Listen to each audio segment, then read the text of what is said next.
Muchas gracias, Juan Carlos. Cuatro titulares desde Innovasque sobre el tema de lo que es abrir el melón, que en el fondo es innovar. Innovar, que es lo que nos toca. Primera, nosotros cuando planteamos la dinámica transformadora del cuarto sector es porque le queremos dar al play constantemente. Yo creo que es consustancial a la esencia de Innovasque darle al play en todo momento.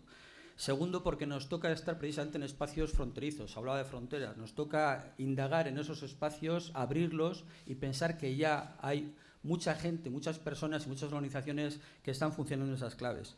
Evidentemente, antes decía Antonio lo de aportar valor. Nosotros creemos que no solo aporta valor el plantear este tema del cuarto sector, sino que aporta valor transformador de lo que se hablaba. El cuarto sector es intrínsecamente innovador en lo social y en lo empresarial, pero porque quiere ser innovación social, transformación social, efectivamente. Y lo último, que creo que es muy importante reseñar, es porque ya en la vida de Innovasque, corta en el tiempo, pero muy intensa en acontecimientos, está claro que somos una entidad llamada a generar espacios conflictivos, en el buen sentido del término, a generar interpelaciones constantes en la sociedad en clave de innovar en todos los ámbitos que sean susceptibles de ser innovados. Esa sería mi primera conclusión al respecto de Innovasque. Y paso la palabra sin más a la segunda persona que va a intervenir, como decía, desde la Universidad de Deusto, desde Deusto Innovación Social, la Fundación Deusto, Garbiñe Enre. Es que ricasco, Pablo. Egunon guztioi. Bueno, a mí me toca en 10 minutos, un cuarto de hora, a ver si nos deja Pablo, hablar unas breves pinceladas de lo que tenéis ahí en el estudio sobre los 4 pilares del cuarto sector, que no dejan de ser, como venimos diciendo toda la mañana, premisas teóricas de donde podemos sacar pinceladas, trazos de los diferentes 3 sectores tradicionales de nuestras organizaciones que, cómo las organizaciones hoy en día con los cambios sociales y la globalización va tendiendo hacia nuevos modelos. Ahí veis que hemos considerado en el estudio 4 sectores, o sea, 4 ejes, 4 pilares, que esta tarde profundizaremos en cada uno de ellos, como son la RSC, Responsabilidad Social Corporativa, el emprendimiento social, los negocios inclusivos de base de la pirámide, que ahí veis un breve apunte haremos en el estudio de finanzas sociales, y por último el comercio justo. Esta mañana el profesor Vives ya nos ha detallado muchas cosas de la responsabilidad social corporativa, pero sí que dar unas breves pinceladas del origen, algunos datos concretos cuantitativos y cualitativos y algunos interrogantes que se nos han presentado en la investigación sobre cada uno de los pilares. En cuanto a responsabilidad social corporativa, el origen data del siglo XIX, donde en el marco del cooperativismo y el asociacionismo había empresas que se preocupaban de la vivienda, del bienestar y de la calidad de los empleados. No voy a detenerme mucho en detalles, voy a dar breves pinceladas, porque si no, no cumplo el tiempo que me ha permitido Pablo. Ya en la primera oleada en Estados Unidos fue en los años 50 y a Europa llegó hacia los años 90 cuando la Comisión sacó una estrategia para resolver problemas en torno al desempleo de larga duración y de la exclusión social. Y a partir de esos años 90 es cuando todas las empresas, como bien sabemos, pues han ido preocupándose de la triple cuenta, de cuál es el impacto social y medioambiental de su propia actividad como empresa, pero claro, sin olvidarse, como bien decía el profesor Vives, de la cuenta de resultados de las propias empresas. Hay organismos, entidades, iniciativas como el Global Compact de Naciones Unidas, la propia Organización Internacional del Trabajo y el Libro Verde de la Responsabilidad Social aquí en Europa, que se preocupan y hablan de estos temas de responsabilidad social empresarial. En cuanto a medición, como venimos diciendo, pues es muy complejo, porque la dificultad hay diferentes aspectos y sobre todo se tratan temas intangibles que tienen que ver con la gestión directa de las personas, la gestión que hagan del tiempo, cómo es el impacto social, y eso estamos viendo a nivel cuantitativo es de los pilares que hemos tratado, en lo que no hemos encontrado concretamente datos de cómo es el impacto social y medioambiental. Sí decir que hay como dos herramientas, que conoceréis, hay varias, pero por destacar que todos conocemos pues las memorias GRI, que hacen muchas empresas, memorias de sostenibilidad, donde sí se puede comparar internacionalmente esos indicadores en la triple cuenta que decimos, ¿no? El impacto social medioambiental. Y luego, pues todos los temas de calidad de FQM, el criterio 8 concretamente, habla del impacto en la sociedad de las actividades de las empresas. Luego, también veníamos hablando de, por último, en este sector, ¿qué interrogantes se nos ocurren aquí? Pues que el peligro al final es que muchas veces la responsabilidad social se ha dicho que es un maquillaje, bueno, pues un aspecto de cosmética de las empresas, sin tener en cuenta muchas veces la ética. Entonces, yo dejo ahí interrogantes que luego seguro que en el debate y después y en las sesiones de esta tarde nos saldrán. Y luego también que la responsabilidad social de las empresas se ha visto como en compartimentos estancos, sin tener presente todo en la gestión completa de una empresa. Y por último, en este sentido, que no se trata de juzgar los hechos o las consecuencias de aplicar la responsabilidad o no, también se ha dicho, sino por qué una empresa, la causa de por qué una empresa decide ser socialmente responsable y cuáles son las razones pues, para que decida actuar de un modo responsable y sostenible en el tiempo en cuanto a los criterios sociales y ambientales. El segundo pilar, como veis ahí, es el emprendimiento social y, como bien ha dicho Juancar, pues ahora desde diferentes ámbitos profesionales, institucionales, desde las universidades, estamos hablando del emprendimiento. El emprendimiento social, que para algunos es una nueva forma de hacer negocios y para otras corrientes, supone el camino de la conciliación definitiva entre los objetivos económico-financieros y los sociales hacia un cambio social y una transformación de la sociedad.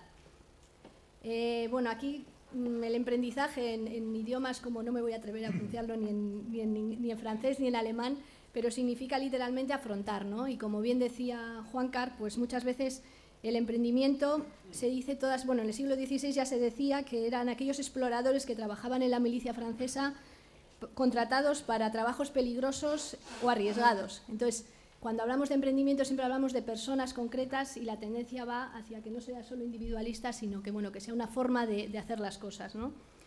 Hay varios autores, que no voy a detallar ahora, pero los 4 aspectos que se dicen de un emprendedor social, pues que la misión verdaderamente es crear ese valor social a través de la innovación y del cambio y con una limitación de recursos. Y también añaden nuestros autores que se hace énfasis en que se pueda replicar y que se puede dar en cualquier sector, en cualquier modelo de empresa, en cualquier organización.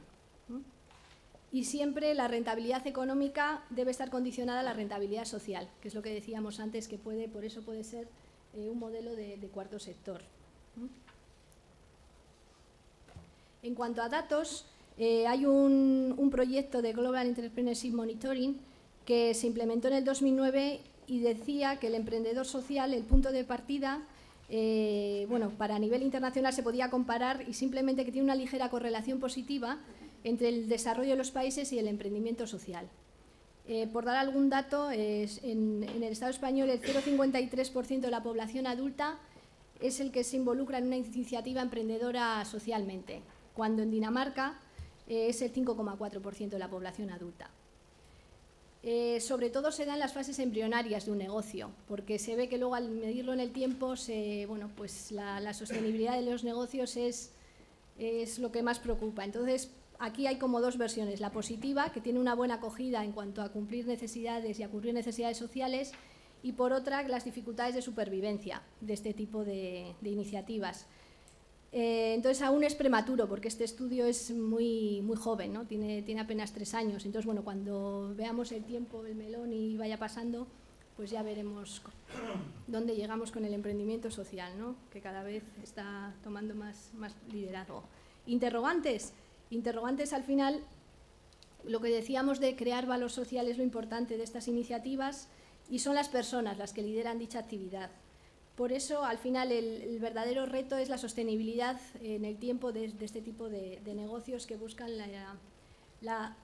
cubrir necesidades sociales hacia el cambio y crear un verdadero valor social. El tercer pilar, el origen, todos sabemos que es hacia finales de los años 90, Prahalat y Stuart Hart ya publicaron, ya se ha mencionado antes, sus famosos libros que, bueno, tuvieron sus críticas, pero es donde surge los verdaderos negocios inclusivos, que el fin es erradicar la pobreza en los países, sobre todo de China, India, Latinoamérica y África. Al final también lo consideramos como un pilar del cuarto sector, porque al final es modelos de negocio en estas zonas donde al final los 3 sectores el sector público a través de las legislaciones y de las normas, el tercer sector, que al final es el que conoce verdaderamente el territorio, hace de intermediarios entre las empresas, el primer sector, que es al final el que va a implantar los negocios, y siempre el gran reto es incluir a las personas que viven en estas zonas en toda la cadena de valor, no que solo se les vea como meros consumidores de ese negocio, sino que se incluyan tanto como consumidores, como productores, como intermediarios. En el 2005 ya se creó el primer protocolo de negocios de base de la pirámide, en el 2008 el segundo, y sí surgió, como sabéis, en el 2004 una red de laboratorios en todo el mundo, que aquí en el Estado español está en Barcelona.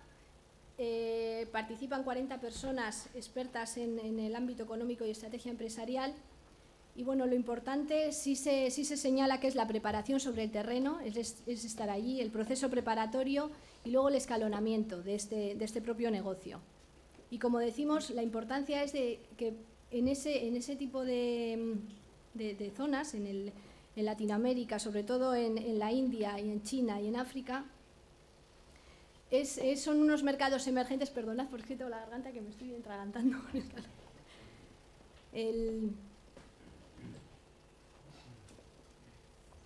Pueden ser campos de experimentación sin poner en peligro los mercados tradicionales.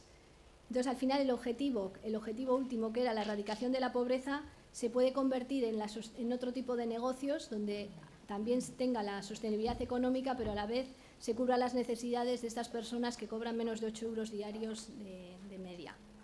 Sobre datos, en el 2008 el World Bank Institute sacó un estudio donde daba características que, sobre todo en Asia y en África, la base de la pirámide era evidentemente rural, en cambio en Latinoamérica, en Europa del Este, era urbana. Barreras, los sectores más tradicionales es la alimentación, por cubrir las necesidades básicas, y también está surgiendo en el mundo de las telecomunicaciones, pues para salvaguardar distancias, y luego el transporte, obviamente, porque en estos territorios la distancia, sobre todo en los núcleos rurales, es muy importante. En cuanto a barreras, pues la informalidad, la falta de financiación, la precaria infraestructura y los bajos niveles de crecimiento y capacidades, pues pueden ser algunas de las barreras. Como reto, pues que al eliminar el círculo de la pobreza surjan nuevos negocios y se satisfagan pues las verdaderamente necesidades sociales que tienen en estos territorios. Ya voy terminando. La importancia de pues todos los estudios y de investigaciones que se han realizado, la importancia es el crecimiento de estos negocios. ¿Por qué? Porque al final el beneficio que se saque de estas transacciones, al final es llevar un mayor acceso de estos productos y servicios a las personas que viven en estas zonas. También es necesario crear redes de telecomunicaciones, como bien he dicho, no solo también infraestructuras, pero también de telecomunicaciones para salvaguardar las distancias. Luego ya se ha comentado el tema de la financiación. Es importante, y por eso lo hemos incluido en este apartado, el tema de otra forma de hacer negocios, que no los que venimos acostumbrados, que solo buscan criterios de rentabilidad y riesgo. ¿Por qué? Porque al final estas transacciones se tienen que asegurar con pequeñas cantidades, ya es donde surge el microcrédito, temas de sharing, pues otro tipo de hacer negocios. Y por último también hay que crear un mercado, porque ahora no existe. O sea, hay que crear un mercado que una los consumidores con los productores y los intermediarios. Y eso, pues lo hemos detallado en el análisis. Interrogantes, pues que es muy incipiente y en estos momentos se da sobre todo en las grandes multinacionales que hacen negocios en estas zonas. Hay mucha posibilidad y como hemos visto, pues a finales de los 90 es cuando se empezaron estos negocios. Y por último, ya acabo, el comercio justo como último pilar, que hay una larga trayectoria de 50 años, que comenzó en Holanda en los años 60 y aquí al Estado español llegó hacia mediados de los 80, donde aquí en el País Vasco la Fundación Emaús Social, y en Andalucía la cooperativa Sandino, actualmente Ideas, fueron las dos iniciativas pioneras.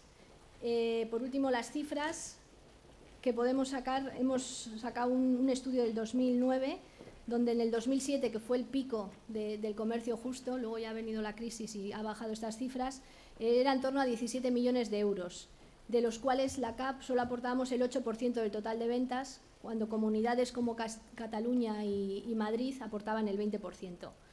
Y sin más, los productos son el 60% alimentación, luego el tema del cacao, y cuando el cacao, el café y el azúcar, el otro 37% es artesanía y por último el 7,8% otros productos, que ahora es el textil, como bien sabemos, una de estas iniciativas de comercio justo que estamos viendo.